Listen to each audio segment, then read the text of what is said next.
4 months. That is how long Ukraine can resist Russian forces without support from the United States. That's according to one alarming estimate in the New York Times today, a dire picture for an ally that the Trump administration appears intent on weakening ahead of any negotiations with Vladimir Putin. One defense official tells NBC News that arms shipments to Ukraine this week were halted in their tracks. The planes were turned back when the Trump administration decided to stop arming Ukraine.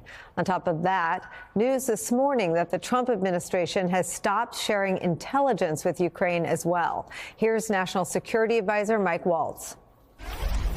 Did the U.S. pause intelligence sharing with Ukraine, and is it still paused right now? We have taken a step back and are pausing and reviewing all aspects of this relationship. Donald Trump's CIA Director John Ratcliffe adds that that pause will, quote, go away, but it's unclear at what moment exactly it will take for our intelligence sharing to ever resume. At this moment, the Trump administration may have dealt a significant blow to Ukraine's ability to fight the Russians. The New York Times reported last year that, quote, the intelligence partnership between Washington and Kyiv is a linchpin of Ukraine's ability to defend itself. The CIA and other American intelligence agencies provide intelligence for targeted missile strikes. They track Russian troop movements and help support spy networks. The relationship is so ingrained that CIA officers remained at a remote location in western Ukraine when the Biden administration evacuated U.S. personnel in the weeks before Russia invaded in February 2022. During the invasion, the officers relayed critical intelligence, including where Russia was planning strikes and which weapon systems they would use. And both countries benefit. This is important. The New York Times adds this about the intelligence sharing between the U.S. and Ukraine. Quote, it took root a decade ago, coming together in fits and starts under 3 very different U.S. presidents, pushed forward by key individuals who often took daring risks. It has transformed Ukraine, whose intelligence agencies were long seen as thoroughly compromised by Russia, into one of Washington's most important intelligence partners against the Kremlin today. The end of intelligence sharing begs the question, why? Why would the Trump administration no longer need or value or want a relationship that yields valuable intelligence from Ukraine against the Kremlin? All aid to Ukraine has been stopped even after Trump revealed that President Zelensky had reached out to him in a letter saying he was ready to sign a mineral deal and pursue peace talks. One former Biden administration telling the New York Times this, quote, halting security assistance will only make it more challenging for Ukraine to reach a just and lasting end to this war. It will reduce Ukraine's leverage, weaken the Ukrainian military, and therefore undermine Ukraine's negotiating position with Russia. The United States should be focused on strengthening, not weakening, Ukraine's hand ahead of a negotiation. That is where we start today with some of our favorite experts and friends.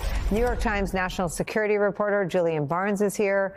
Also joining us, former CIA director, now national security analyst John Brennan's here. And with me at the table for the hour, founder and CEO of the Independent Veterans of America, co-founder of American Veterans for Ukraine, Paul Rieckhoff's here. Julian, take me through the reporting.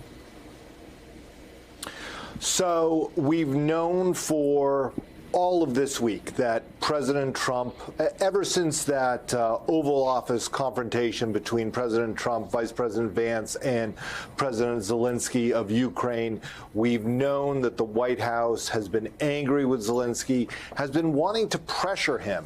And so first came the word that they were cutting off the military aid. And then today we had John Ratcliffe, Mike Waltz saying that they'd cut off the intelligence partnership. There had been some doubt. Some officials wanted to gradually ratchet up the pressure. Others just wanted more out of Zelensky. I mean, but make no mistake, this is the Trump administration pressuring the Ukrainians to agree to their terms on the minerals deal, on their approach to peace, which is different than the European approach, which is different than the Ukrainian approach. Director Brennan, what is the consequence for Ukraine's ability to prevail or to continue to fight? It's potentially devastating. U.S. support to Ukraine to confront Russian aggression has many different components to it. There are the weapons, there's the munitions, there's the logistical support and the technical systems that empower those capabilities. There's also military advice and guidance, and then there's intelligence. Intelligence is the lifeblood that gives all of those other components the capability to push back against the Russians. And so if you take away the intelligence, you're making the weapons, the capabilities, the munitions, technical systems, and other types of things enfeebled by taking that away. And so over the past, over a decade, the United States has been providing support to Ukraine to be able to build up its capabilities, but to, again, infuse their capabilities with the intelligence that we're able to obtain. And I must point out, this is not a one-way street. Over the past decade, the Ukrainians have provided a lot of intelligence to us, giving us insights about what Russian capabilities are. And so therefore, this extortionist approach to trying to get Zelensky to basically fold to the Trump administration's, wishes as far as some type of peace arrangement that looks more like a surrender, the way that Trump is talking about Putin and Russia. This using intelligence as that lever really is unconscionable. It's appalling. It's not surprising, though, in light of the fact that this is what the Trump administration does by threatening, by intimidating, but now also taking action to take away that intelligence feed that the Ukrainians rely on so heavily. John, can the Europeans replace or fill the gap, or is the American intelligence product the more superior asset for a country like Ukraine at war with Russia? Well, the U.S. intelligence community has by far the greatest capabilities, the most extensive and in-depth and accurate intelligence that's provided to the Ukrainians. Now, our NATO partners and other European countries provide intelligence to the Ukrainians, but it falls far short of what the United States is able to provide, because we are basically, again, the leading intelligence community. And therefore, I think the Europeans will try to make up some. They can make up some. But if you pull out the plug of U.S. intelligence, it's going to make a lot of these capabilities and systems go dark. It's not going to allow the Ukrainians to know the next Russian military operation or drone strike or missile strike. It's going to lead to civilian deaths. It's going to lead to more casualties on the part of the Ukrainians, because it's the Ukrainian military that relies on that intelligence to be able to allow it to understand how to confront and deal and counter the next wave of Russian aggression. I mean, Julian, how does the CIA simply turn off an alliance like this on the battlefield in terms of intelligence?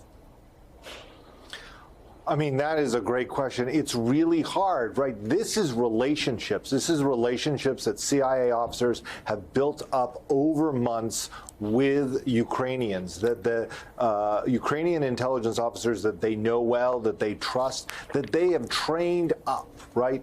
This kind of order is really hard for an average intelligence officer to take. Like, they have been part of this war. They have been very much helping the Ukrainians in their successes, helping the Ukrainians in their defenses. Now, to be fair, they haven't just been providing intelligence. They've also been training the Ukrainians about using intelligence, gathering intelligence.